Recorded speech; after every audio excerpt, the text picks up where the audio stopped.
Between 1850 and 1910, timber production skyrocketed in the United States, rising to 45 billion board feet annually, about 4.5 million acres a year, a billion board feet being roughly equivalent, depending on the ecosystem and the growth rate of trees, to 100,000 acres.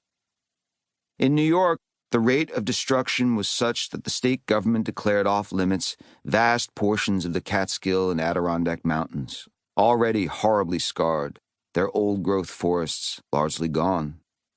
Having pillaged the eastern states in the manner of locusts, the industry by the 1860s aimed its saws at Michigan, Wisconsin, and Minnesota, which were soon to become the world's largest wood producers. First to go in the fecund north woods around the Great Lakes were the towering cathedral forests of the eastern white pine, raised to build the burgeoning cities of the Midwest. With the pine gone, the locusts headed south into Indiana, which by 1899 stood at the vanguard of production. Present-day Hoosier National Forest was stripped clean.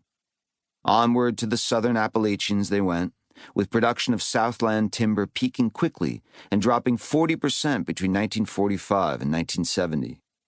On the land that later became the Tuskegee National Forest in Alabama, rivers and streams that abounded with fish were, within 20 years, as a historian of the Eastern Timber Rush wrote, virtually sandbeds or mud holes.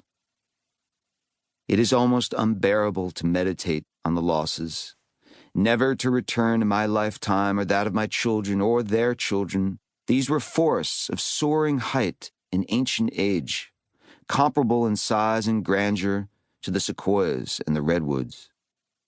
In the southern Appalachians stood mixed hardwoods with trees more than 100 feet tall, as much as 7 feet in diameter.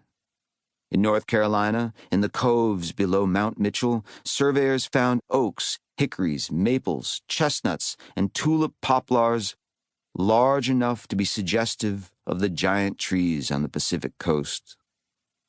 The most important statistic to remember here is 95%. That's the amount of old growth we've killed out in the lower 48 since the first Europeans stepped off the boat. The 5% that remains is mostly on the public land of the West.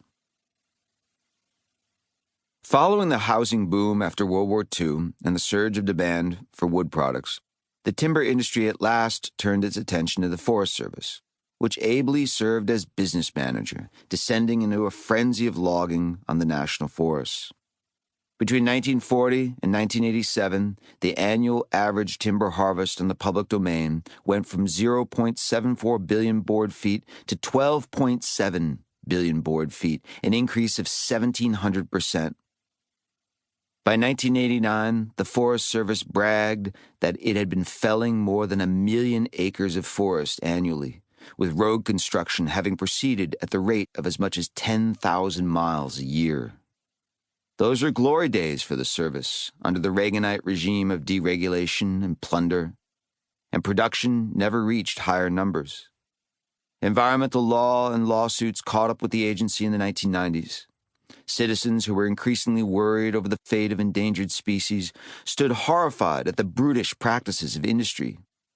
They brought their concerns to the federal courts with the case of the northern spotted owl, Strix occidentalis carina, an effort that proved so fruitful for activists that protecting the owl under the ESA and other environmental laws shut down 80% of timber production in Washington and Oregon. Today, the national forests on average roll out 2.5 billion board feet a year.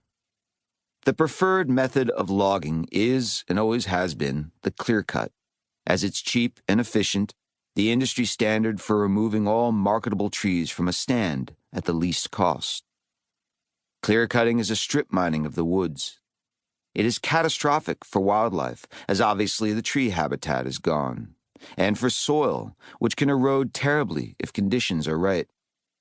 Silviculturists, trapped in the paradigm of industrial efficiency, like it because in the aftermath of a clear cut, you can select the species for replanting and create orderly, even-aged stands of trees that are easily managed and easily harvested when the time comes.